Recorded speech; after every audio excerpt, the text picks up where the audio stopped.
Every month is weird in the world of gaming, and November was no exception to that rule. Hi folks, it's Falcon, and today on gameranx, 10 weird gaming stories of November 2018. Number 10, in Red Dead Redemption, a game that is frankly quite well loved. And for good reason, the developers exhibit a certain amount of attention to detail and passion for what they do that's fairly uncommon for a AAA studio, let's say. It was found in Red Dead Redemption 2 that the absolutely relentlessly horrible loan shark is named Strauss. Strauss also being the name of the CEO of Take-Two Interactive, who we all know for saying, "We are under-monetizing our users." Loan shark, money-hungry CEO, loan shark, money-hungry CEO. It feels like there's kind of an intentional parallel there. And being it is Rockstar and they are satireaholics, it wouldn't be shocking. It's not like a money-hungry CEO is going to be upset that they dissed him in a thing that makes him tons of money, but at least it's a little nod to the players that maybe in the actual trenches, the folks doing the dirty work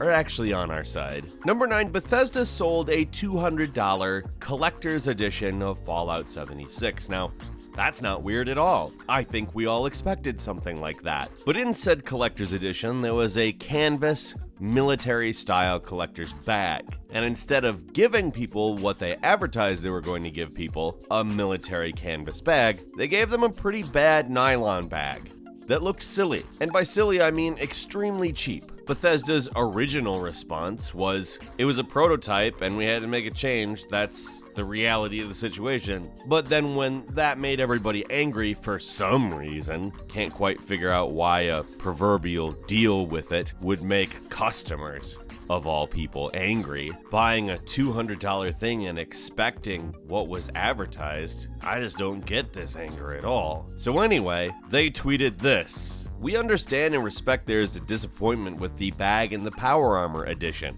We are sorry. Please contact Bethesda support to provide proof of your CE purchase. They will assist you in granting your account 500 atoms. Yes, 500 atoms. $5 worth of in-game currency to compensate for the nylon bag they sent people with their $200 collector's edition. It's like they want their offices stormed." Number 8, Spyro Reignited Trilogy came out, and it's fantastic. It's really, really good. But as it turns out, there's no subtitles in the cutscenes, which for deaf people playing the game, not exactly good. And you know, if they had said something like, "We're gonna patch it, just give us some time," I don't think anybody would have been angry, but they said this instead. When Toys for Bob set out to make an awesome game collection, there were certain decisions that needed to be made throughout the process. The team remained committed to keep the integrity and legacy of Spyro that fans remembered intact. While there's no industry standard for subtitles, the studio and Activision care about the fans' experience, especially with respect to accessibility for people with different abilities, and will evaluate going forward. Basically, sorry, but give us some time to think about whether or not we're gonna actually do anything about it. Which, that's not good. Should deaf people not be able to enjoy a game because they were born deaf? Or is it just an unjustifiable expense in development?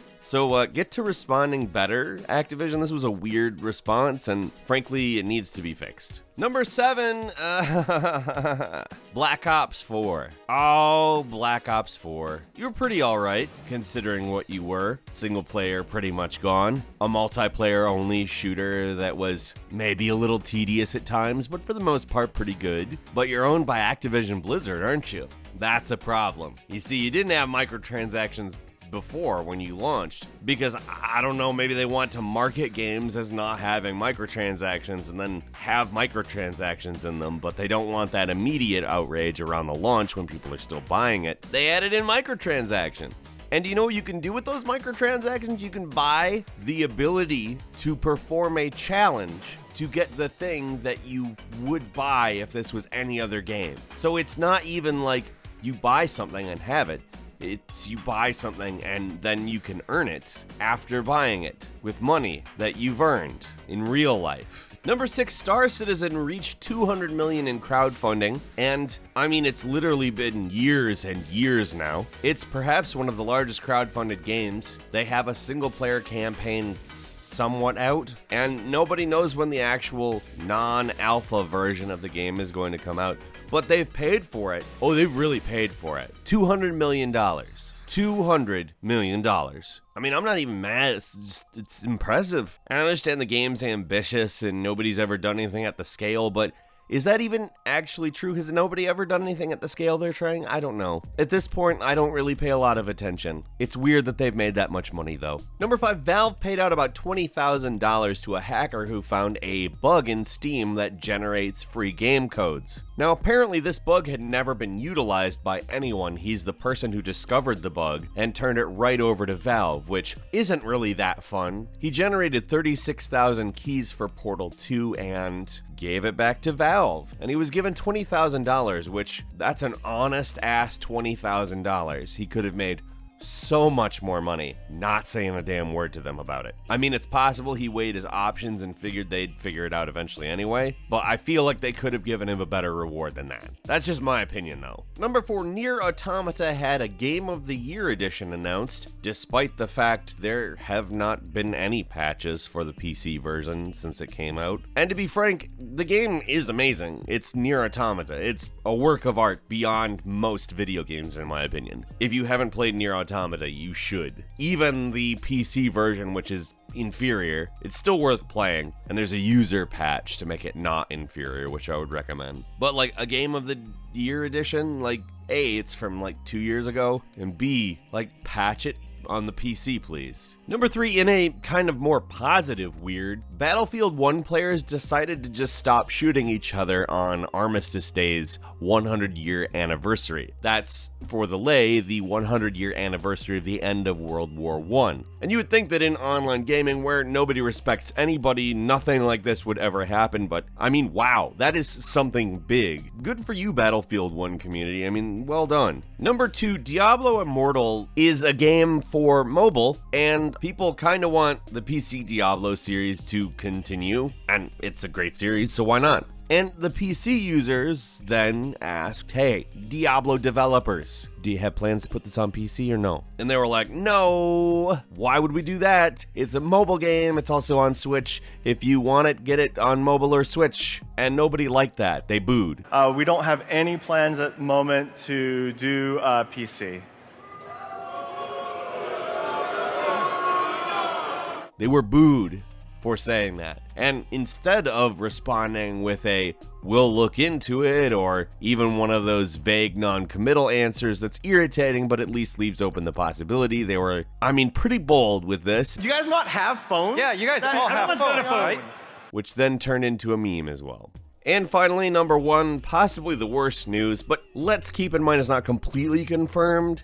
It comes from a German interview that may have been slightly mistranslated, but I'll quote the translation of what Todd Howard said, which has been translated into German and translated back into English. So keep in mind, it may not be accurate entirely. For Fallout 76, we've changed a lot. The game uses a new renderer, new lighting system, and a new system for landscape generation. For Starfield, the next game, even more of it changes. And for The Elder Scrolls 6, out there on the horizon, even more.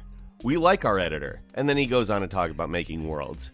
What he basically said, if the translation is accurate, is that they're still going to be using that creation engine for at least the next couple games. When they've got, you know, ID Tech, they own it. They own ID Tech. No, we like our editor. Like, you couldn't, like, make a way that what you make on that editor could be transferred over to ID Tech? Or, you know, Unreal, I don't know, anything that isn't Creation Engine? Anything that isn't a 20-year-old engine? Oh, it's got a new renderer or a new system for landscape generation. Yeah, it's still Gamebryo. You graft things onto it, you stick it together with bubble gum and toothpicks and Band-Aids, but you're still like, oh, it's getting so much better. It's not getting so much better. It's got so much crap wrong with it. Why are you still using this engine? Use any other contemporary engine. Any other contemporary engine. That's it. It's both expected, but also weird that you're still doing this, Bethesda. Anything weird happened to you this month in the world of gaming? Leave us a comment. If you like this video, click like, and if you're not subscribed, now's a great time to do so. We upload brand new videos every day of the week, and the best way to see them first is, of course, a subscription. So click the subscribe button, and do not forget to click that alarm bell to get notifications sent to you. As always, thank you very much for watching this video. I'm Falcon. You can follow me on Twitter at FalconTheHero. We'll see you next time, right here on gameranx.